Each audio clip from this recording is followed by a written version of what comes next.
Hey guys, welcome back. Today is Tuesday, the 23rd of April, 2024, and it is 10 days post surgery. So I thought I'd give a bit of an update here. Um, the catheter came out yesterday, so I had no problems with that. However, I have had virtually zero bladder control since the catheter came out. So a word to the wise out there, make sure you have lots and lots of diapers ready once the catheter comes out, just in case. I have about 20 pairs of pull up pants, as they are, but they don't hold nearly enough liquid. It's basically, since the catheter came out, it's basically been continual peeing. So make sure you've got a diaper that will hold 5 to 7,000 millimeters, just to be on the safe side, milliliters, just to be on the safe side. Otherwise, you'll be changing every couple of hours, and that just gets to be a real hassle. I did do Kegel exercises before surgery. Not sure if they help much. You obviously can't do them when the catheter is in. So I'm now doing them again, 15 to 20 reps, 4 or 5 times a day. Hopefully, bladder control will return back to normal relatively soon, the next day or so. Really, really hope so, because otherwise the diapers can get expensive.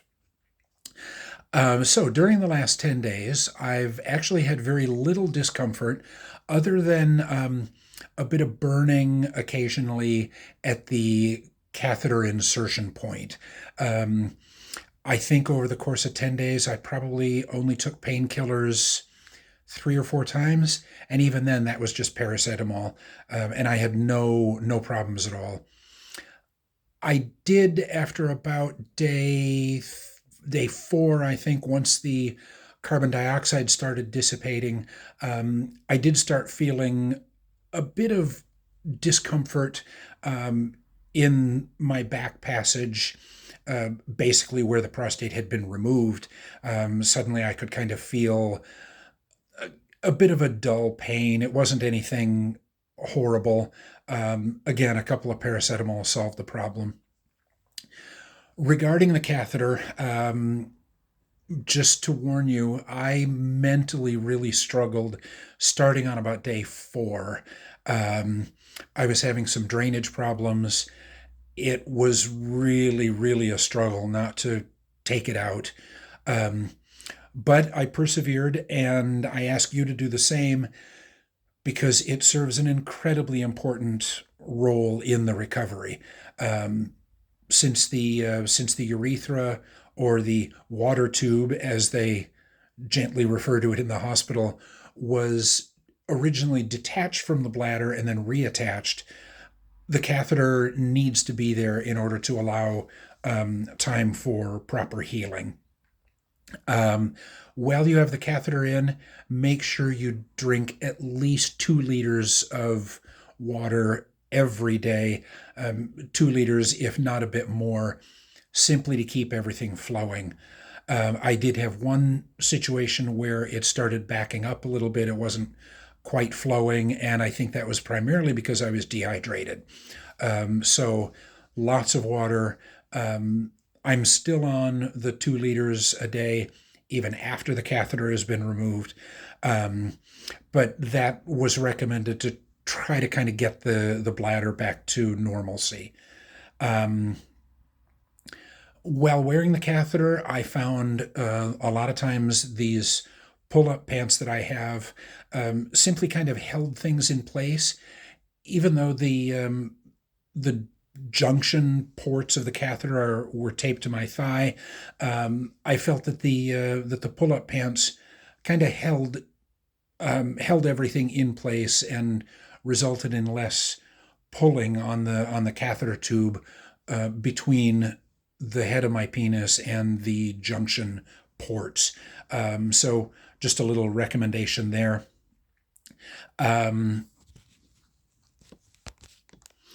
wanted to show you, these are the pull-up pants that I have. I got them from Amazon.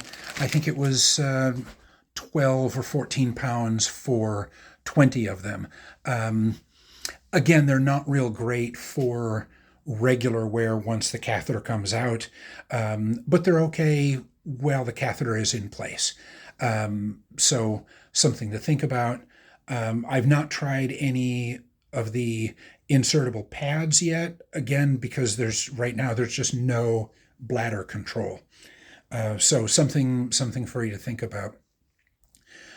Regarding my appetite during post-surgery and with the catheter in place, was all over the place. The first couple of days, I really didn't feel like eating very much because of the carbon dioxide that was used to inflate my abdomen during the surgery.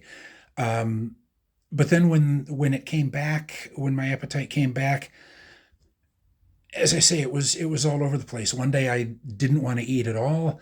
The next day it was a pint of Ben and Jerry's ice cream for lunch, and I think a bag of Doritos for dinner. So for me, it wasn't the healthiest of diets during that period. So far, I haven't had any oddball cravings. I have seen comments on Facebook posts about strange cravings and changes in